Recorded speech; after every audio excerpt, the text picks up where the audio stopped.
On Tuesday, Theresa May outlined her plans for how the government will negotiate the UK's exit from the EU. She said that both houses of Parliament will get a vote on whether to accept the final deal she reaches with the EU's negotiators. Next week, the Supreme Court is set to deliver its verdict on whether MPs and peers will have to vote before we officially tell the EU we're leaving and trigger Article 50.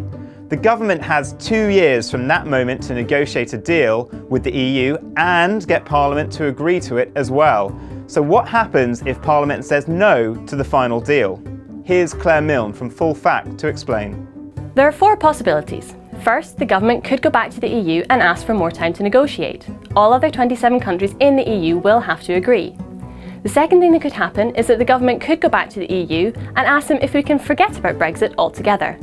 Again, all other EU countries would need to agree. The government says this isn't possible. Legal experts can't agree on whether they're right. There's another court case happening in Dublin this month to try and get an answer. Third, the government could do nothing.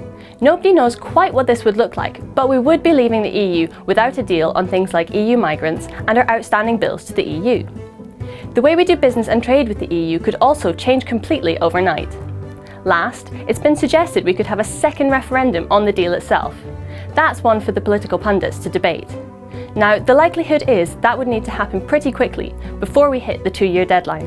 So the choice for Britain is between the government's deal or no deal at all. Anything else requires agreement from all 27 other EU countries.